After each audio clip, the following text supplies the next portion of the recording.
हरे कृष्णा। श्रीमद् भगवत गीता सांख्य योग दूसरा अध्याय।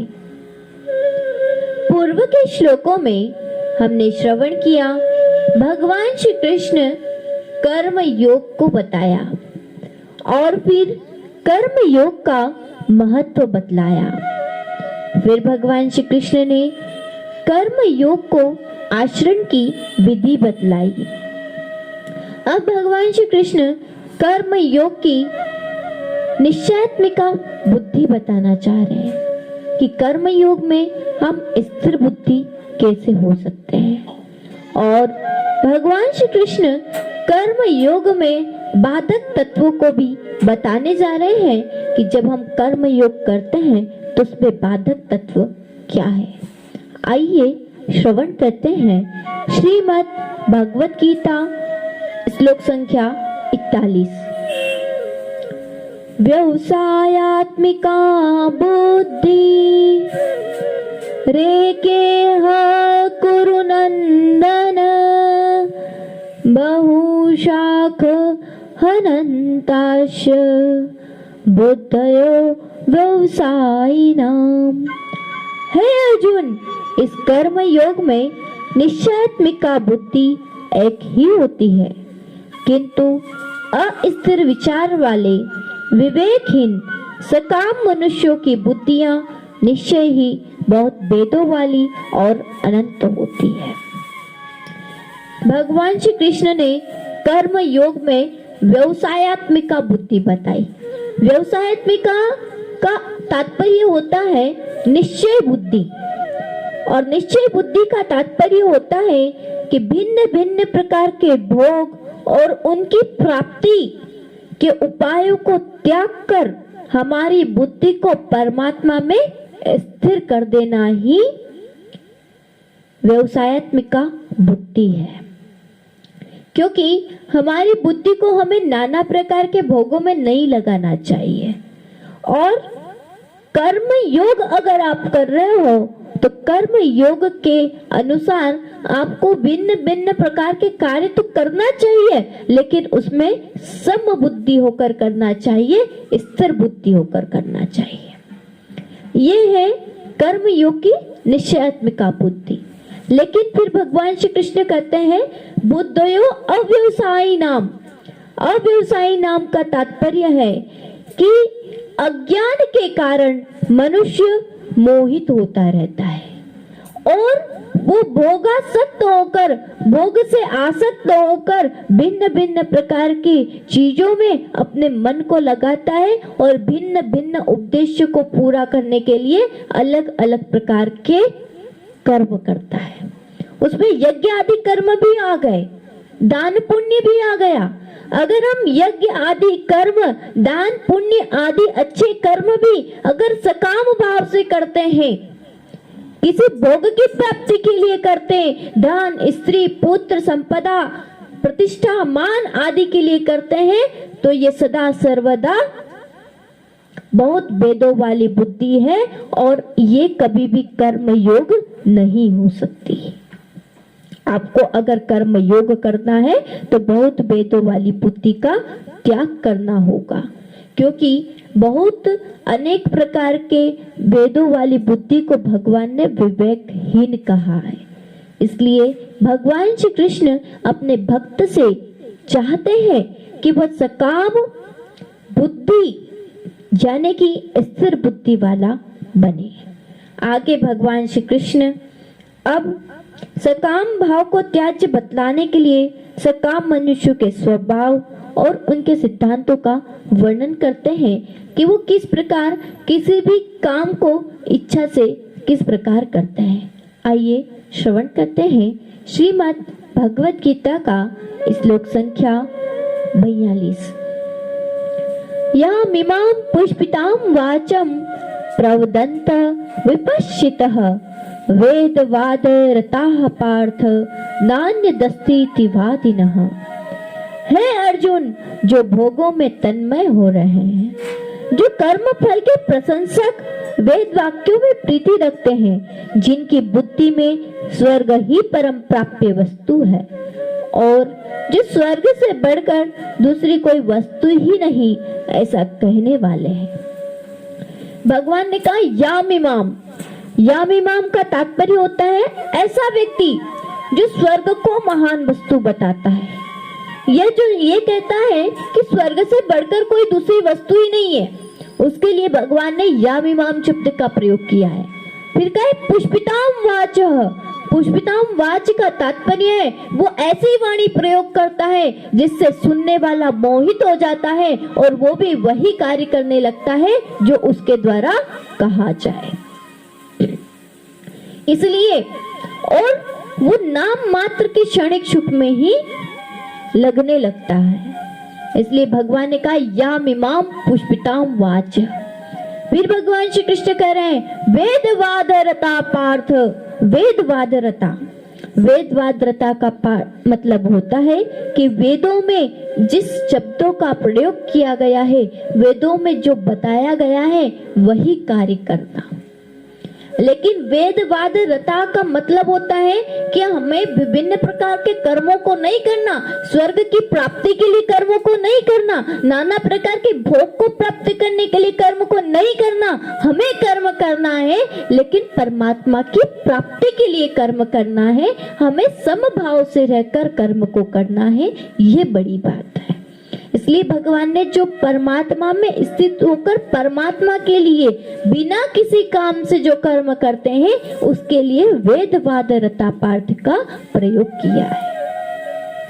फिर कहते नान्य दस्ती नवादिन, नान्य दस्तीवादी भगवान ने प्रयोग किया है जो अविवेकी हैं, जो भोगों में ही डूबे रहते हैं और जिनकी दृष्टि में स्त्री, पुत्र, धन, मान, प्रतिष्ठा ये सब और स्वर्ग आदि के सुख ही सबसे बड़े हैं और उनकी प्राप्ति के लिए ही जो सदा लगा रहता है। ऐसे जो वेद के तात्पर्य को या उनके कथन का प्रचार प्रसार करते हैं, ऐसे व्यक्ति को भगवान श्री कृष्ण नान्य दस्तीवादिन कहते हैं कि वो लोग सही प्रकार से जानते नहीं हैं लेकिन फिर भी प्रचार प्रसार करते हैं कि आप इस तरह से करोगे तो आपको ये सुख मिलेगा, इस तरह से करोगे तो ये सुख मिलेगा, आपको स्वर्ग की प्राप्ति होगी। लेकिन भगवान बता रहे हैं कि जो स्वर्ग को बताता है वो तो जन्म कर्म फल में बांधने वाला है। उससे भी बड़ी वस्तु गोलोक धाम है, उसे हमें बताना चाहिए और वो मिलता है कर्म योग करने से, कर्म को संभाव करने से मिलता है। आइए श्लोक संख्या 43 श्रवण करते हैं। कामात्मान स्वर्ग पराः जन्म कर्म फल प्रदाम क्रिया विशेष बहुलाम भोगेश्वर्यम गतिम प्रति। वे अविवेकी जन इस प्रकार की जिस पुष्पित यानी दिखाओ शोभायुक्त वाणी को कहा करते हैं, जो कि जन्म रूप कर्म फल देने वाली एवं भोग तथा ऐश्वर्य की प्राप्ति के लिए नाना प्रकार की बहुत सी क्रियाओं का वर्णन करने वाली है। भगवान ने कहा कामात्मान, काम शब्द का प्रयोग हुआ है भोगों के लिए। जो मनुष्य भोगों में आसक्त होता है और उसी का चिंतन करता रहता है और उसी में तन्मय रहता है और उस भोग में तन्मय होकर अपने मनुष्य तत्व को भी भूल जाता है, ऐसे मनुष्यों के लिए भगवान श्री कृष्ण कहते हैं कामात्मानः, वो अविवेकी है कि वो मनुष्य तत्व भी भूल गया। स्वर्ग परा जन्म कर्म फल प्रदाम, और वो किसके पीछे लगा रहता है? स्वर्ग के जाने के पीछे पड़ा रहता है, जो कि जन्म को देने वाला है, अपने कर्मों के फल को देने वाला है। उसको प्राप्त होकर मनुष्य को वापस इस संसार, मृत्यु रूप संसार में गिरना पड़ता है। और वो क्या करते हैं? नाना प्रकार की क्रियाओं का वर्णन करते हैं कि आप ऐसा कर लो, ऐसा करो, वैसा करो, और विशेष प्रकार की क्रियाएं करते हैं जो कि भोग को देने वाली है। आगे भगवान श्री कृष्ण बताते हैं श्लोक संख्या 44, भोगेश्वर्य प्रसक्तानाम तया पहत चेतसाम व्यवसायात्मिका बुद्धि समाधो न विधीयते। उस वाणी द्वारा जिनका चित्त हर लिया गया है, जो भोग और ऐश्वर्य में अत्यंत आसक्त हैं, उन पुरुषों की परमात्मा में निश्चयात्मिका बुद्धि नहीं होती। जब कोई महात्मा या पंडित स्वर्ग को या भोगों को प्राप्त करने की चीजें बताता है तो हम उसमें आसक्त हो जाते हैं, और अगर उसमें आसक्त होकर हम भोग को ही अगर चाहें, वो जो परमात्मा को बताते हैं, परमात्मा ही परम प्राप्य वस्तु है, उसको छोड़कर अगर भोगों की ओर जाते हैं तो भगवान ने कहा है उसकी निश्चयात्मिका बुद्धि नहीं होती, और वास्तव में ऐसे व्यक्ति का चित्त हर लिया गया होता है, उसकी बुद्धि खत्म हो चुकी होती है। इस प्रकार भगवान ने जो भोग और ऐश्वर्य में लगा हुआ मनुष्य है उसको कहा है कि उसकी निश्चित बुद्धि नहीं होती है और वो भोग में पड़ा रहता है और उसे इस मृत्यु संसार में बार बार आना पड़ता है। इसके बाद भगवान अर्जुन को भोग और ऐश्वर्य से रहित होकर समभाव से संपन्न होने के लिए कहते हैं। श्लोक संख्या 45। त्रैगुण्य विषया वेदा निस्त्रैगुण्यो भवार्जुन निर्द्वंदो निर्तस्तत्तो निर्योगक्षेम आत्मवान। हे अर्जुन, वेद उपयुक्त प्रकार से तीनों गुणों के कार्य रूप समस्त भोगों एवं उनके साधनों का प्रतिपादन करने वाले हैं। इसलिए जिन भोगों एवं उनके साधनों में आसक्तिहीन, हर्ष शोकादि द्वंद्वों से रहित नित्य वस्तु परमात्मा में स्थित योगक्षेम को न चाहने वाले और स्वाधीन अंतकरण वाला हो। भगवान ने बताया कि तुझे भोग में नहीं गिरकर किधर जाना चाहिए। भगवान बता रहे हैं त्रैगुण्य विषया वेदा, तीन गुण बताए गए हैं वेदों के अंदर। त्रैगुण्य विषया वेदा, जो वो वेद है वो तीनों गुणों से परे है, तीनों गुणों से भरा हुआ है। कौन कौन से गुण? सत्व, रज और तम। लेकिन भगवान ने कहा है निस्त्रय गुण्यो भवार्जुन। हे अर्जुन, तुझे तो निस्त्रय गुण्य बनना है, यानी इन तीनों गुणों से परे होना है, इन तीनों गुणों से ऊपर उठना है, सत्व, रज और तप। लेकिन इन तीनों गुणों से ऊपर उठना किसी भी सामान्य मनुष्य की बात नहीं है।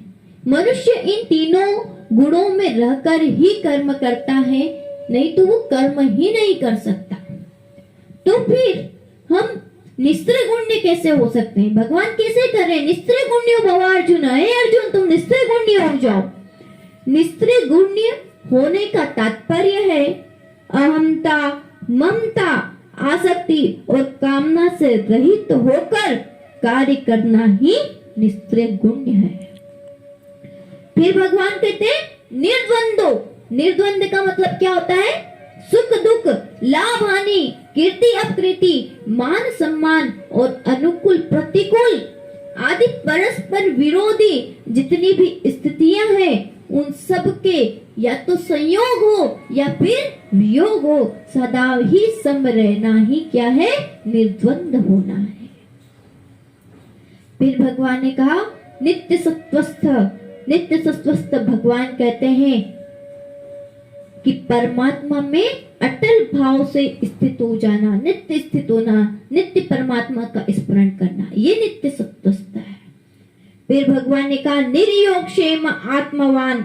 निर्योगक्षेम से भगवान ने कहा है कि जो वस्तु प्राप्त है उसको रक्षा कर लेना, यानी कि परमात्मा को एक बार प्राप्त कर लिया या परमात्मा में एक बार स्थिर हो गए तो उन्हीं में सदा स्थित रहना, यही योगक्षेम है। इसलिए भगवान कह रहे हैं कि तुम अपनी वासना का सर्वथा त्याग करके अर्जुन को निर्योगक्षेम होने को कहा। और फिर भगवान कहते हैं आत्मवान। आत्मवान का तात्पर्य है इंद्रियों सहित अंतःकरण और शरीर, ये सब आत्मा है। और मन और इंद्रियां जब तक मनुष्य के वश में नहीं हो जाते, उसके अपने नहीं बन जाते, उसके शत्रु बने रहते हैं। इसलिए जब तक वह आत्मवान नहीं है, अर्थात उसने अपने मन, बुद्धि और समस्त इंद्रियों को भली भांति वश में कर लिया है, तो उसको आत्मवान यानी आत्मा वाला कहना चाहिए। जिसके मन, बुद्धि और इंद्रियां वश में किए हुए नहीं है, उनको समत्व योग का प्राप्त होना अत्यंत ही कठिन है। इसलिए भगवान श्री कृष्ण कहते हैं कि तुम निर्द्वंद हो जाओ, नित्य सत्वस्थ हो जाओ और निस्त्रय गुण्य होकर मेरी शरण में आ जाओ, मेरे बन जाओ और आत्मा को अपने वश में करने वाले, मन को अपने वश में करने वाले बन जाओ। इस प्रकार भगवान श्री कृष्ण ने इन श्लोकों में अर्जुन को बताया है कि कर्म योग में निश्चयात्मिका यानी कि स्थिर बुद्धि को कैसा रखा जाना चाहिए और हमें बहुत भेदों वाली बुद्धि का त्याग कैसे करना चाहिए, और साथ ही साथ कि वेदों में बताए हुए किन कर्मों को हमें करना चाहिए और किस प्रकार से हमें संतों और महात्माओं की वाणी का सिर्फ परमात्मा में स्थित होने के लिए ही प्रयोग करना चाहिए, न कि स्वर्ग या फिर भोगों की प्राप्ति के लिए करना चाहिए। हरे कृष्णा।